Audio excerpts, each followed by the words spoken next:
Open Carry USMC here. This segment of my ORS videos covers some of the definitions you're going to need to know when dealing with Oregon firearms laws.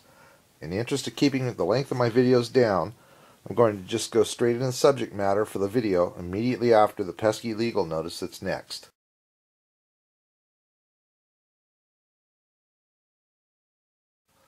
ORS 166.015 subsection 10 gives us the definition for public place generally, and for use within ORS 166.173, which allows cities and counties to regulate the carry of loaded firearms. According to this section, public place means a place to which the general public has access and includes, but is not limited to, hallways, lobbies, and other parts of apartment houses and hotels not constituting rooms or apartments designed for actual residence, and highways, streets, schools, places of amusement, parks, playgrounds, and premises used in connection with public passenger transportation. It's important to note that the Oregon courts have decided that the highways part includes inside of your car, that it also falls within the definition of a public place. So keep that in mind, particularly if you don't have a CHL and you're in a city that bans loaded carry. ORS 166.210 provides definitions of firearm and handgun for use in ORS 166.250 to 270, 291 to 295, and 410 to 470. Interestingly, this excludes 166.380 public buildings and court facilities, which uses the definitions provided in 166.360.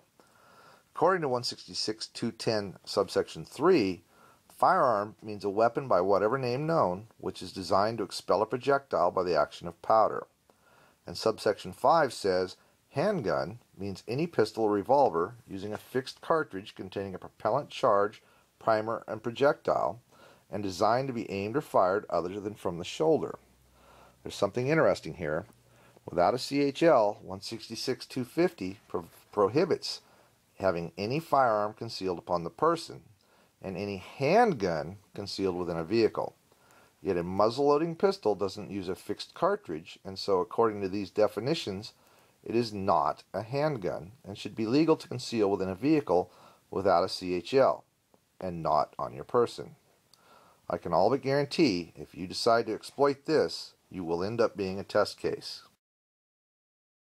ORS 166.250 covers unlawful possession of firearms and gives us a couple of definitions.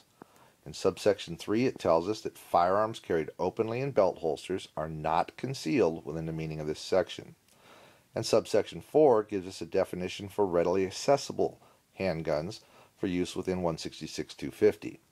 Basically, a handgun can't be concealed in a passenger compartment, but there are some exceptions, and if you don't have a CHL, you should become familiar with those exceptions.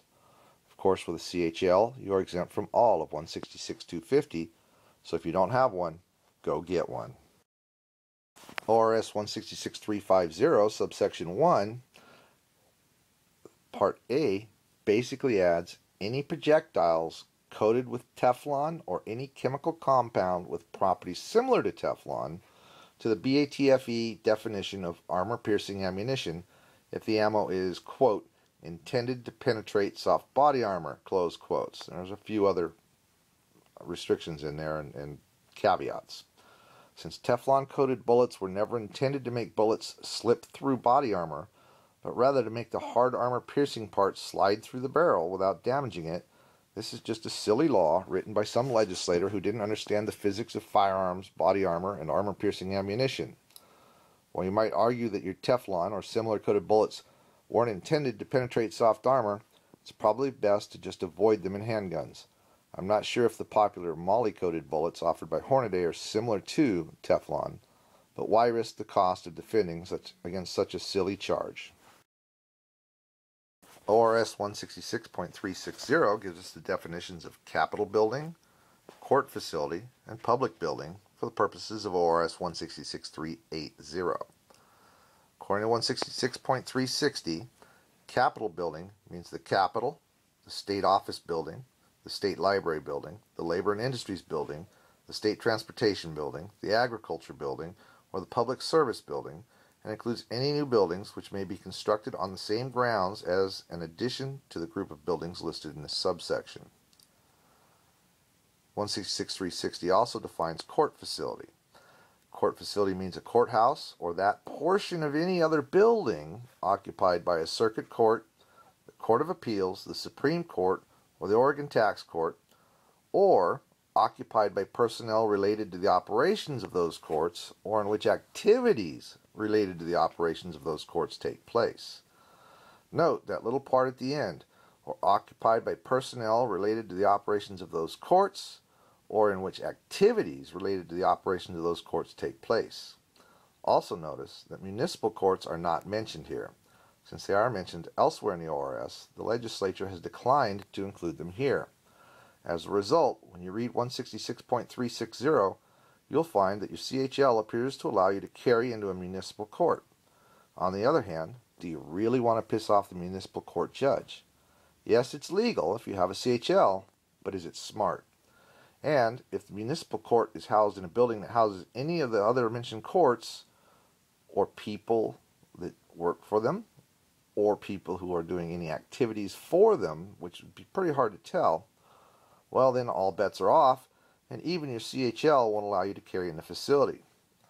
And finally, 360 defines public building, which means a hospital, capitol building, a public or private school as defined in 339.315, a college or university, city hall, or the residence of any state official elected by the state at large, and the grounds adjacent to each such building.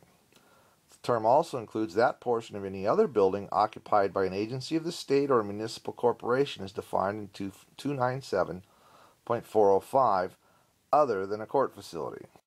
The ORS sections I just covered have more information, and you should make a point of reading the entire sections yourself. Use this video and the others in the series to point you in the right direction and give you an introduction, but do your own research. You can find all of the ORSs by going to the URL www.leg.state.or.us/ORS.